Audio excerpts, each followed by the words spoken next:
Well, let's look forward a little bit to this coming week. You mentioned they're playing the Titans, and we got them at home. So that definitely puts us into a little bit of a comfort zone. Looking at Tennessee, the first couple of weeks they played Jacksonville, and they played the Ravens. So they fared pretty well against both teams, and were able to move the ball. If we all had to take a good look at the week coming up, where will we put the Browns' chances? And we'll move that right into a final score. We can throw some numbers up as well. So I think Miami was a better football team than Tennessee is, and they just lost Kenny Britt for the year with an ACL tear, so their number one wide receiver threat is done. He has been their big play guy. Chris Johnson hasn't really showed up a lot. I think the key to victory is going to be shutting down the running game and making them pass, which they won't be able to do. And I think they're going to be forced to. I'm really looking for a big game from our defensive line. Contain Chris Johnson. I mean, Ataya Rubin played a Pro Bowl game against Miami last week. 8 tackles, Congrats 2 to sacks. him on the new signing too. And you know, some rookies too. Jabal Sheard, Jamie Mitchell. You know, these are big names that you're going to start hearing a lot now. So. I'm looking for a big game from our defense, and I think our offense is just going to have to keep doing what they do and try the best to just play mistake-free football and limit the turnovers. You know, ask Cam Newton. You don't have to throw for 420 yards to win the game. You know, you just got to throw for 150 and not turn the ball over. So, I think, like I said, the key is shut down Chris Johnson. Maybe try to get a big special teams play in there, but just play mistake-free football and run the clock. So. Alright guys, we're going to welcome everybody back to the first edition to this year's Rumor Mill. My name's Ramon, and I'm here to bring you the hottest rumors around all of sports. We're going to start off with the NBA. I know there's no season right now, but look for that to change. The Players Union and also the players' owners, or might I say the owners and players union, have been meeting up, and the talks have been positive. I know everybody's talking about season not starting on time. There's preseason that's been canceled. So look for that just to breeze through and that season to start right on time. And it's sounding good. That's what I want to see. The NBA, forget this money, work on something, get these games going so these fans can get out there and watch some good basketball. Now over to the NFL. Mike's boys, Cincinnati. Somebody by the name of Cedric Benson, got into an altercation off-season during that whole lockout thing. Well, he got sentenced to jail, served his time. Now he's being suspended by the NFL, so he's fighting that, saying he served his time in jail. So now he's fighting against the players' union, saying they haven't defended him properly. So look for that to blow up right now. He wants to play, and they definitely need him over there in Cincinnati. And finally, we're going to end it with a tribe talk. Look for this to be one of the biggest moves here in Cleveland. The guys that make the most money, look for them not to be on a team probably mid-season. When I'm talking about Grady Sizemore and Travis Hafner. These guys make the most money on this team and been the least productive. Now, this team is on the uprise, and they need to get rid of these guys. Now, trade bait is where it's at. I know there's a lot of teams looking for DHs and maybe some speed. Maybe Hafner can trade these guys in and how to be a leadoff hitter. Whatever they want. But look for this team to get rid of these two guys and look for this team to be on the uprise once they do. Hey, and if you got any questions, you can hit me at Ramon at GameDayBattle.com with all your questions. I'll answer them. Hey, shoot it to me. And that'll be all. See you next week. Run the clock. So let's throw a number up there, man. We're not a touchdown scoring team, is what I'm seeing this year. We're only averaging 1.5 touchdowns a game through our first 3. So I'm gonna bring it back down to earth a little bit right now. And with Tennessee losing their number 1 wide receiver threat, who was emerging as a top 10 wideout, and Kenny Britt, I can't really blow them out of the water either. So I'm gonna say Brownies 17, Tennessee 13. All right. There it is. Stamp it. Boom. Ramon, let's just keep it kind of going in this direction. Dale hit at all points there, but you know, they're still a good team with Chris Johnson over there. You know, maybe it might be a breakout game for him. Who knows? But he hasn't been playing to what his contract, whatever that paper says. But you know, that's neither here or there. But look for our defense to step up. They know we got to work on that run defense. So look for that to slow down. I don't see no big numbers coming out of that running game. And look for our offense to open up. I think this is going to be the game where our offense is going to show up. And I think you're going to see some plays down the field. And I think we're going to score way more than 2 touchdowns. All right. Well, how many touchdowns do you think we're going to have? Well, I got us winning 21-13. All right. That's what I got. All right. That's not as crazy as I thought you were going to go. Yeah, but 3 touchdowns. Yeah, it's above average. That's true. That's true. What do you think, Finnegan? Well, since I'm going to the game on Sunday, I kind of want to see a blowout. No, I know that's it's not awesome. going to happen, but you know, these guys hit the nail into the coffin right there. It's going to be a great look for Nate Washington now with Kenny Britt being out. Yep. You know, I have a feeling that Joe Hayden's probably going to be on him.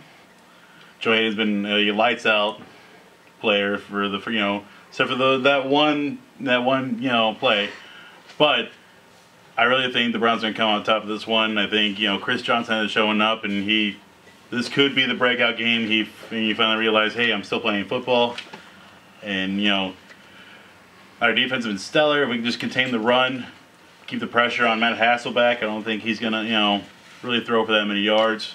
You know, maybe 150, 200 again. As you said before, look at Cam Newton. You don't have to throw for so many yards to win a game. But I really think, you know, this team's really starting to glue together, I want to say. And I think it's going to be a Browns win. And I'm going to say, and then you stuck that average touchdown in my head now. Yeah. But I'm going to say 14-10 Browns. All right. Right. Well, I think I'm pretty happy with the Browns' play. I'm really optimistic on what they can do and where they're at right now. I think they're going to beat the Titans, but I don't think it's going to be quite the game we're thinking. I have to disagree with you, Dale. I don't think that they're a team based around the run, kind of how you're describing it, the passing not really a threat. They threw up almost 358 yards against the Ravens and in passing, and that was in last week. They did it. This last week they did it without Britt. And Nate Washington, you know, as you mentioned, he stepped up, and a few other receivers. So they passed it around a lot. No pun intended on passing. They literally they hit a lot of different receivers. So I think they're going to mix it up a lot. I think our strong point is the defense against the run, and I don't think Chris Johnson's even a factor here. I don't think he's going to be a factor this week either. I think we're pretty tough, and we're going to load that box probably to make sure he's not a factor. I think we're going to get hit pretty hard down the field, and with the short balls, long runs. So I don't know if it's going to be a high-scoring game or not, but I'm going to go out on a little bit on a limb here. I'm going to say 24 for the Browns and about 17 for the Titans, and we're going to hope that the defense continues to maybe keep the scores down, even though they've been letting by quite a few yards. So, will the Browns beat the Titans? 4 out of 4 Browns fans think so.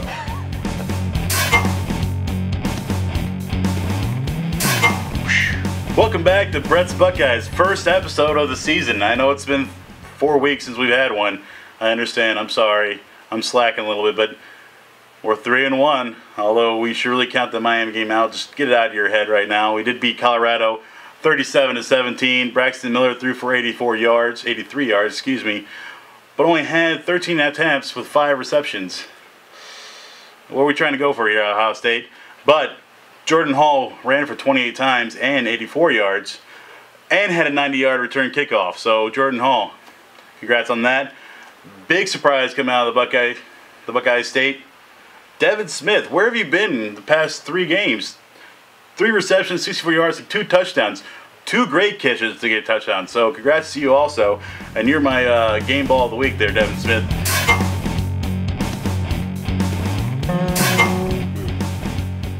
All right, and we're back. Yeah, we are.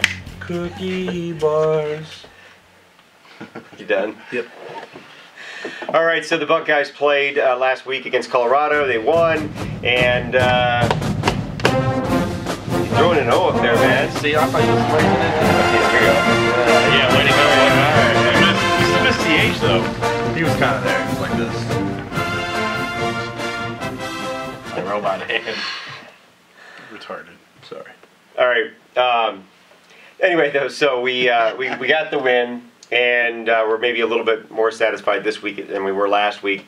But I'm not really optimistic, so I thought I'd just throw it out there. Brett, what do you think, man? What do you think about this team at this point? Go back. What'd you say a little bit ago? Before you said you were optimistic, what'd you say about that? About how he played Colorado? That everybody was okay with the win and how he played last week? As opposed to, yeah. It's fucking Colorado. Like, it's not a real team, really. I mean, Right. we should have won this game to begin with. Again, we should have won against Miami. Lou Fickell, you should have started Braxton Miller last week with the Miami defense. Braxton Miller's a runner. That's what we should have started instead of Boserman. We could have started Boserman against Colorado this week, but we didn't do that. I'm still not sold on Braxton Miller. He looks like a Terrell Pryor to me, and I understand Pryor was a runner, but he's horrible passing. He only went through for 13 attempts with 5 completions. Show me a little bit more here, Ohio State Buckeyes, please. Freaking Colorado. The guy was nervous. The first start with this team. Okay, it's a start, but you've been playing all yeah, game, but it every game. it doesn't matter. It's your first start. Ain't nothing like starting a game like that, knowing that all your eyes are on you. Everybody's been asking for it. The reason why they went out and recruited you. Now here's your time to show it. You think you ain't got them butterflies? The guy was throwing that ball like he was trying to rocket that thing, and it was wobbling and coming out. Okay, it was his first start against Colorado. Not his first start against a ranked team. I wouldn't have said that if he started against Miami, because I can understand Miami's defense, but it's freaking Colorado Buffaloes. It's a start. You guys, he's a rookie. That's what I'm freshman. That's what I'm saying. He's a freshman, and he's out there starting. Most quarterbacks, when they come out for their first start, they're either sophomores or juniors, or they've seen the program a little bit. This is his first year out there. The third game he's starting. So I mean, don't expect to be sold on Braxton Miller just yet, man, because he's still got so much more. You know, I mean, he's just getting started. He's just getting started. Everybody was sold on Terrell Pryor starting his freshman year. Well, you know. He came in with a little more height. Terrell Pryor came in with a little more height than Braxton Miller did. He did. Yeah, give the guy a chance. You know, it was just Colorado. A win's a win. It is. You know, we had solid rushing throughout the game. 200 yards total between 3 guys. Miller as one of them. But I mean, 7 completions as a team. I mean, that's disgusting. You look at our receiver stats, and it looks like high school ball or something like that. I mean, you know, it does, and I think that's you're right that he is a freshman, and we're. Treat him like he's a senior. I called him a rookie. I don't know what I was thinking there. So. Well, it's kind of the same thing. Kind of, yeah. But I think that he's got a lot more on his shoulders. We need to be fair about that. He's not just carrying the Buckeyes to some some victories. Hopefully, he's like got the whole school and our reputation and everything. And if we can have a good year this year, the future looks bright.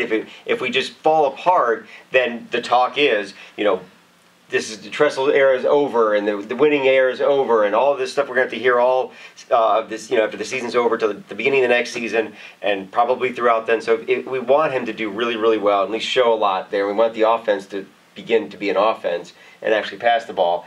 And my frustration is that I'm seeing, kind of like you'd mentioned, he looks like Terrell Pryor, and he's playing like that, and I kind of get sick of it with Terrell Pryor. I want a quarterback that can run the ball, not a runner that running back that can throw the ball. And I think that's what we're getting again with Braxton Miller. And I could be completely wrong because this is so early on, but that's where some of this angst comes, or some of this anxiety, I guess, is. It's just way too early to make a prediction on him like that. Don't label him just yet. All right, but I will.